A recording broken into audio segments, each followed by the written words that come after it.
Thank you for staying with us on TVC Breakfast. Well, President Bola Tinubu, that is, has called for unity of purpose and more collaboration amongst the federal, states, and members of the National Assembly, this to achieve national development goals. The president made the appeal last Friday while receiving some governors and the leadership of the National Assembly here in Lagos. Senior correspondent Adedoja Salam Adeniyi reports.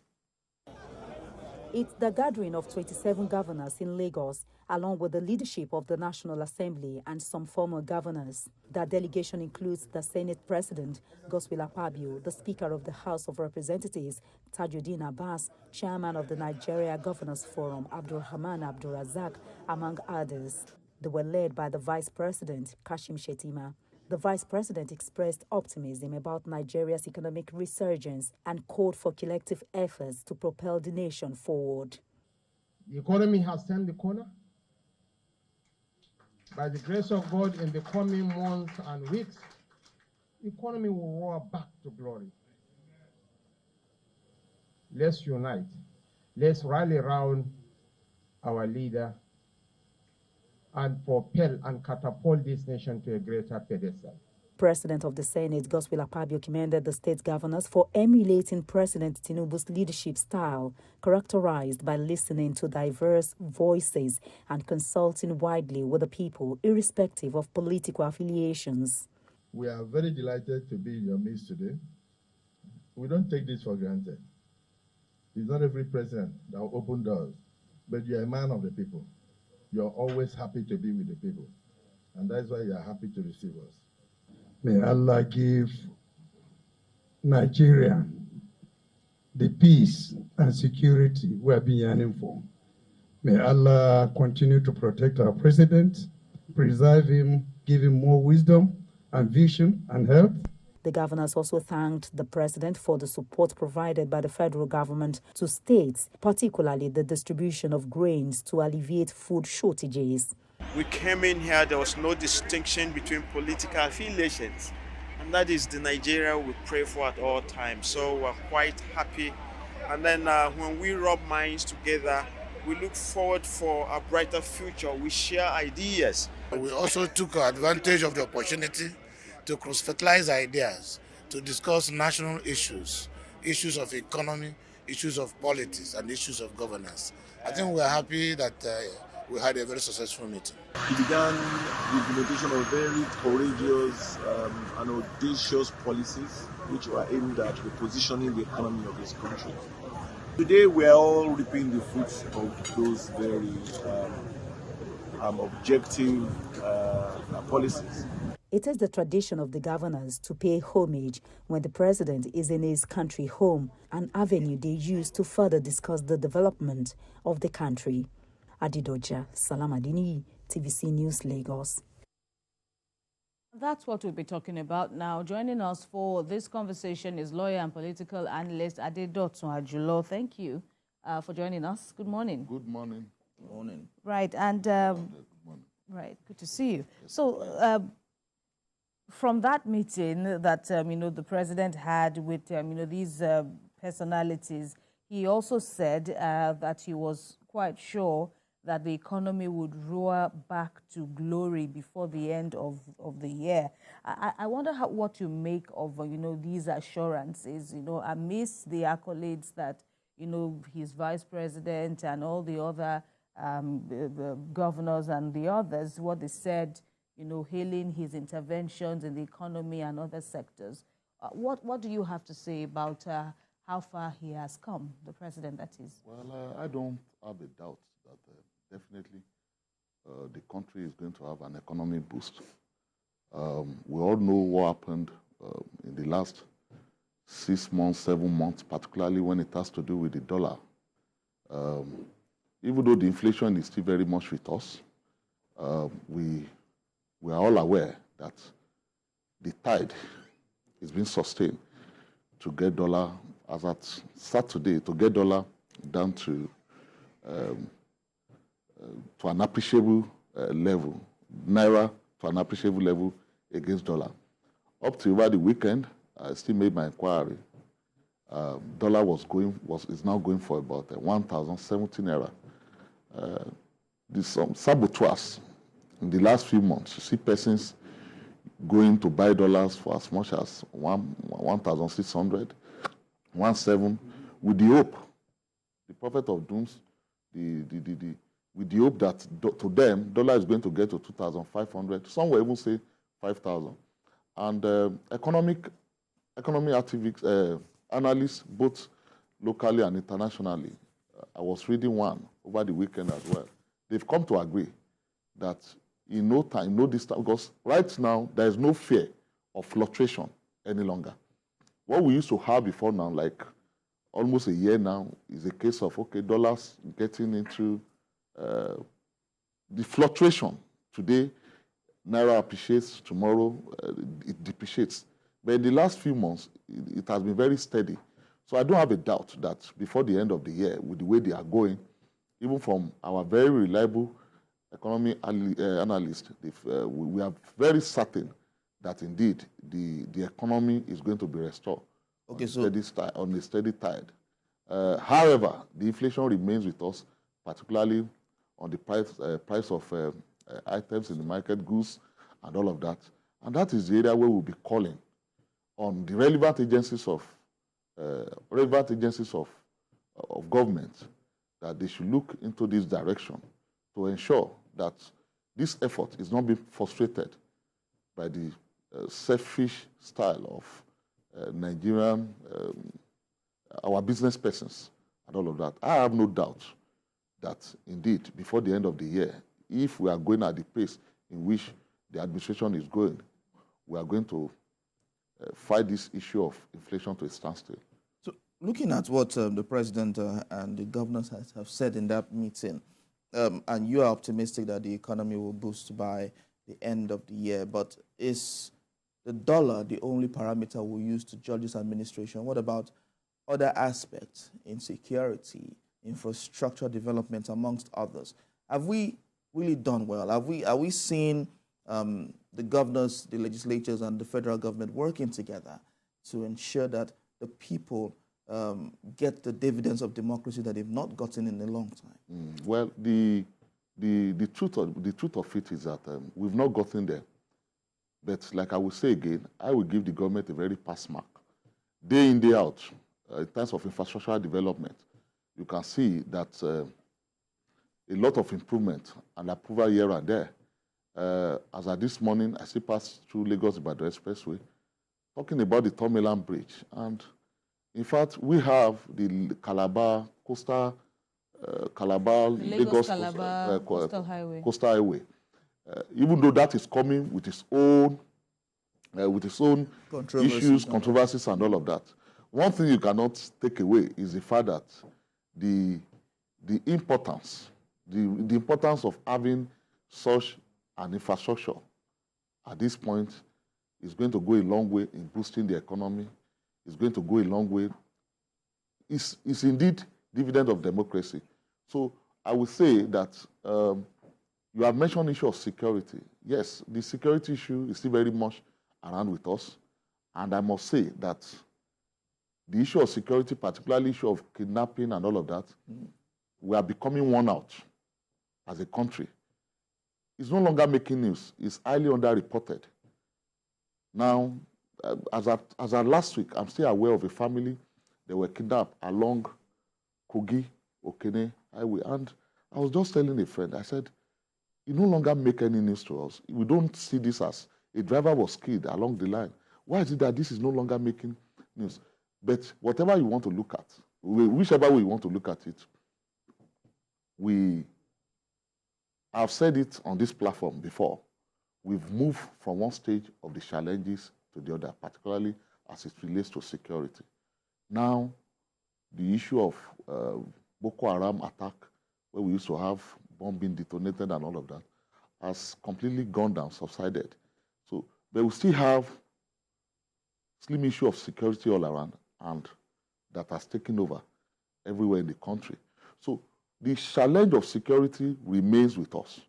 But I must say commendably that the government, the current administration is doing its best but we encourage them to do more. What we now have that is back within us in the country, in the area of security, the recent attack, we have one in Okwama and all of that, where military persons, these things happens daily. And I can tell you that maybe the issue of security in the Northeast was more reported, that we have significantly forgotten that these slight security issues remain with us.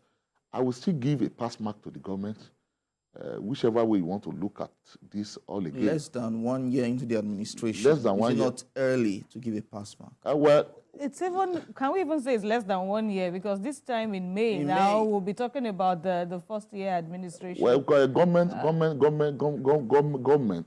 the first year of the administration government administration is a continuum. Is a continuum, particularly when it comes to area of security. Okay. We are not trying to, like I've said, you see, we were able to overcome certain security challenges in the past administration. If we are going to look at the administration of Goodluck Jonathan into that of Buhari, our peculiar security, our security challenges at that point were very, very peculiar. I've mentioned earlier on the issue of Boko Haram, bomb attack, and all of that. But what we have under Buhari had a different tone. When you are talking about kidnapping in the time past, you are only looking at maybe Niger Delta and all of that. But this thing seems to now spread more to the north and even southwest. So what I see is that at every point or at every administration, there's always this peculiarity, security challenges. And like I was saying, look at it, when last did you hear about army officers being killed? If not in the northeast, particularly in the Niger Delta. But look at the gruesome manner in which our military men were murdered in Delta State. So I'm just saying this to the administration, to the current dispensation or administration, to take note that there is a peculiarity that is coming up. Which is what? Which is, I've mentioned it, like I've mentioned, like the area of the military persons be attacked. Okay, so that is one area. It's one area, before you know. That is peculiar to this administration. Before you know, it's peculiar to this administration. Like, from my understanding, from my view of the administration, before you know, this will be, we pray we don't have a situation at hand that it becomes a star, it becomes another another peculiar security issue that we begin to have. How is this, sorry, how is this peculiar when in less than 1 year we've only had, correct me if I'm wrong, yes, one situation, and that's in Okwama. How is it peculiar to this administration? Well, it's peculiar to the administration, like, I wouldn't want to, I'm aware that investigation is still very, very much ongoing. And I wouldn't, at the risk of not sounding too affirmative about certain things, there are controversies that surrounded the issue of Okwama. Initially, what we got to know is that military persons were going into Okwama to restore peace and the rest. But subsequently, either true or false, we begin to see, we begin to hear that issue of oil bunkering is actually the issue between the community, certain persons in the community, and the military. Some were even saying that it's a land dispute between two communities because of concentration of oil facility or whatever in a particular community. And certain persons, influential or influential persons in this community, are now making use of the military to intimidate. These are very sensitive issues that the government must go beyond, looking at how military officers were murdered.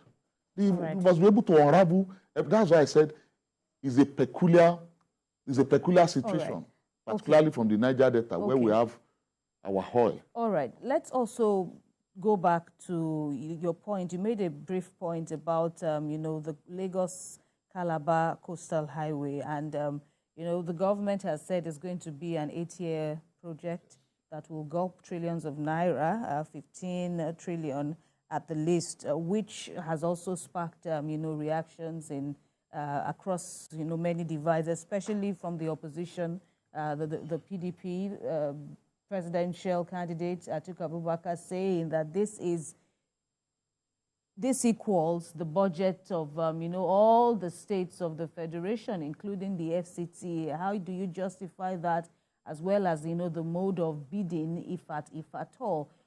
As a lawyer, and an analyst and a keen observer to, all that's happening in this before and during this administration, how do you see these controversies? The issue being raised, the controversy being raised, and the issue being raised by the opposition party, particularly PDP.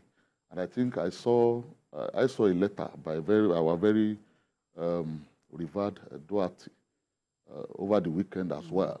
It constitutes a very big burden to the current administration, particularly when same is being leaked to the Shagori brothers of France and all of that. Then particularly the area of the bidding, talking about Public Procurement Act, how the bidding was done, not being advertised, just is a big burden to the administration. As fantastic, as interesting, as relevant as that project might be to Nigeria, I will advise the current dispensation that they must not leave those issues unaddressed. That is going to constitute a burden. We are talking about trillions of naira here. I've expected more from the administration, but I want to believe maybe in the coming days or coming week, they are going to come up with they need to be very, very accountable to Nigerians. When such fund is going to be invested in a project, so as important as that project might be, the issue being raised by opposition party, Atiku Abubakar and other opposition party members is so germane and constitute a burden which the current administration must do all within its reach to clear. If not so, it's going to cast doubts on and we are talking about 8 years project. That's, give and take, when you say a project of that nature is for 8 years, that means tentatively it might even outrun the current administration. So they must do all within their district to come clean and correct whatever it is that looks like an anomaly or abnormalities in regards to that project. It's a very fantastic project. It's a very progressive one. It's a very innovative one for that matter. However, the issue being raised by the opposition is key. And that is the kind of opposition, that is the kind of prayer we expect from an opposition. Yes. Okay, so let me take you up on this issue. You talked about government being a continuum, and you mentioned especially in terms of insecurity. So yesterday marks the 10-year anniversary or commemoration of the abduction of the Chibok girls, and of course about 91 of them are still in captivity. Are we just paying lip service to the pledge to get those girls released, or do you see anything concrete being done? Well, thank God you mentioned government being continuum. You mentioned it earlier. So yes, thank God you referred me back to government being continuum. The issue of students or people being kidnapped, even in the current administration, we still have it very much around with us. I can tell that we've had like 2 instances, the one of Kaduna and I think one is Zamfara that I can still recall. And the closest to us here in Lagos, the one for Ekiti. But why, when I was talking about peculiarity of security challenges of the government, basically let's put it at Fourth Republic, when I was talking about the challenges, I deliberately did not mention that. Because for the one of Kaduna, we are pleased to note that those girls were rescued or released. Yes. The students were rescued or released. Talking about the one of Ekiti, we are pleased to note that these students were released. So the one of Chibok, I'm going to say, is being inherited by this government. And I think from what has happened so far, it was inherited by the last government. It was inherited by the last 8 government. years. And same, dissipated into this From the Jonathan government to the Buhari government, now to this government. So I think it would be fair to say that if it had happened under this administration, with the antecedent of the one of Kaduna, the one of Zamfara, the one of Ekiti, those students will have all been rescued. And okay, if that's happened back then, yes. and but nothing happened, or maybe over 9 years, we had students who were escaping and all of that. What is stopping this administration from putting mechanisms in place to get them released? Without sounding pessimistic, I'm a lawyer. I'm not a security expert. I understand so. I think yes, I know, I'm going somewhere. I think it is logical to conclude at this point that the 91 that you are still talking about, for those that have been, for those that I want to believe, I'm not sounding pessimistic, for those that are still very much alive, I believe they must have taken a new leaf. You know the way these terrorists operate. I doubt if what you are going to have currently is the same student of Chibok who were kidnapped. I want to believe that you now have mothers. Absolutely. I want to believe that's pretty obvious that so these are women. Who do you think were those suicide bombers that we were having in the past administration? Definitely. I don't know, like I've said, I'm not saying this with any authority, but from my own logical reasoning, I want to believe that majority of those suicide bombers detonating bomb on themselves were these girls in question, or were these students in question. So, as of today, we are talking of about 9 years ago. 10 years. The Chibok, we are no longer having Chibok girls. From my own view, we are having wives of terrorists, and through no fault of theirs. We can't even call them wives in the sense of it, because where is the consent? And you know, all of those elements. But I'm scared that these students that we are talking about, these persons we are talking about, 10 years is a long time in the life of the student we are talking about. Okay. Must have acclimatized with whatever is going on there. That's why I think it becomes more difficult for us, if we must be realistic, to think about rescue at this point. All right, but of course, there is still, hope that these girls or these captives will be released soon. Of course, you've just raised the bigger question of rehabilitation and reintegration into the society, but they remain captives.